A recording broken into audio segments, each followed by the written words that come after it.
जोङो दा दंफैयो लखिमपुर जिल्लानि सिङाव थानाय बगिनदि उत्तर खोलाबालि बर' गामियाव दंफैयो जोङो दा जोङो दिनै नैबेयाव फैदों जे जोंहा सासे जोंनिनो लखिमपुर हालामनिनो बगिनदियाव जिहेतु जों खोनानो मोनबाय थादों जे बावैसो सिगां 2020 मायथाइयाव मिस कान्चनजंगा जितु बिउटि मोनसे मिस बिउटि ना मिस बिउटि बिउटि कन्टेस्टआव निजोरा स्वर्गियारि बिनानावजों जों दान्दिसे मोगा मोगि लानो नागिरदों। दा गिबियावनो जोङो लखिमपुर जिल्ला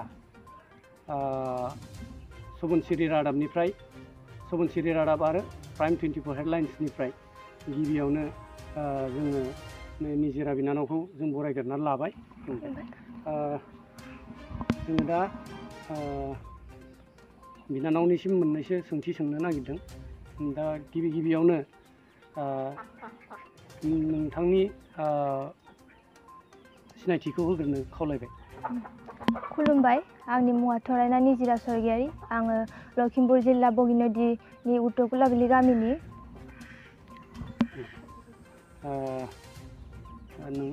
नोंथाङा दा मा मावनानै दङ दासिम? आं दा फरायगासिनो। मा इयाराव? एबार BA फार्स्ट सेम।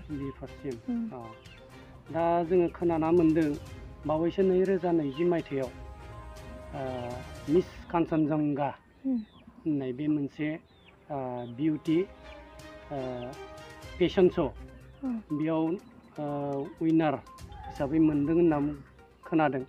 दा बेवहाय नोंथाङा माबायदि बाहागो लादोंमोन आरो बेवहाय बाहागो लानायाव बबे जायगा डिस्ट्रिक्टनिफ्राय कन्टेस्टेड दंमोन, बेयाव पार्टिसिपेट दंमोन? एसे फोरमायना होयोबा मोजां। पार्टिसिपेटआथ' बहुत गोजाननि दङ। ओजोंहाय अरुणाचलनिबो दङ, मेघालयनिफ्रायबो बिदि पार्टिसिपेट खालामदो। ओमफ्राय बिदिनो माने किड्सनिबो दङ, मिस्टारनि दं, मिट्सनि दङ।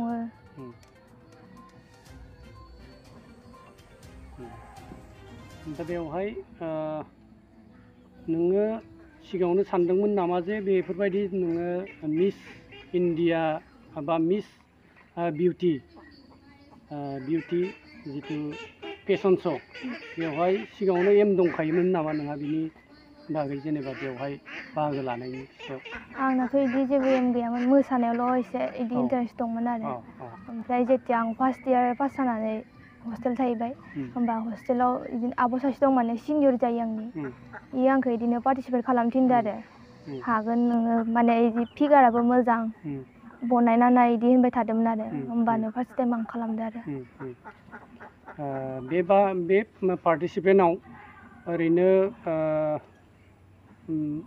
एसे हार्ड जादोंमोन ना नोंनि थाखाय एसे स्ल'मोन बे बुस्थुआ? हार्डआनो, आंथ' फार्स्ट टाइमसोमोन ना। आं एथ' माने बिदि एक्सपिरियेन्सबो गैया, सोरनिफ्रायबाबो सिखायाखैबो, हारसिंनो बिदिनो फार्स्ट टाइम खालामनो थिननायाव खालामदोंमोन आरो। ओमफ्राय बे मा जायगायाव जादोंमोन? इयो माबानि डिब्रुगड़निमोन। अनलाइन जादोंमोन। माने बिदिनो लाइभ श'खौनो फाथिनो नागिरदोंमोन, ओमफ्राय लकडाउननि थाखाय अनलाइन फाथिदो आरो। दाथ' जों बेखौबो मिथिबाय आरो बिनानावनिफ्राय जों मिथिखाबाय। दा आरो जोङो मिथिबावदों जे थांनाय 2014 मायथाइनिफ्राय जितु जोंनि नैबे बगिनदियावनो मोनसे रंजालि बैसागु फोरबो, बिदाय फोरबो खुंनाय जायो। बेयावबो नोंथाङा बैसागु खुंग्रि हिसाबै फार्स्ट मोनदों, बेखौबो जों एसे मिन्थिना मोन्दों। आरो बै 2019निफ्राय 19आवबो नोङो बैसागु रानि मोननाय, बेखौबो जों एसे मोनथिना मोन्दों। दा बेफोराव नों बेखौ मोननानै माबायदि मोन्दोंमोन? मोननानैथ' बहुत मोजां मोनदों गोसोआव। बिदि मोनबाथ' सबनाबो गोसोआव एसे गोजोननायथ' फैखायोना। दा इयुनाव नोङो इयुननि जिथु जेनेरेसन फैबाय थानाय जोंनि लाइमोन फरायसा फरायसुलि बा फंबाय बिनानावमोनखौ मा बुंनो सानो बिनि सायाव? आं बेखौनो बुंनो सानोदि माने जायना जियाव गोसो सोरनाबा मोसानायाव थायो, सोरनाबा गेलेनायाव थायो, सोरनाबा बिदिनो मेथाइ खननायाव थायो, सोरबा बिदिनो डाक्टर इन्जिनियार जानो सानो, माने जाय जि गोसो आरो गावनि गोसोआव जि साननाय फैयो माने गावनि गोसोनि साननायखौ जाफुंहोनाया मोजां आरो। बेयाव बिमा बिफानिबो एसे थुलुंगा थानांगोन नङा होमबा? दा बेनो जोङो बिनानावनिफ्राय गोबां मिथिबाय आरो जों मोननैसो आरो सोंबावनो लादों। दा नोंनि थांखिया मा?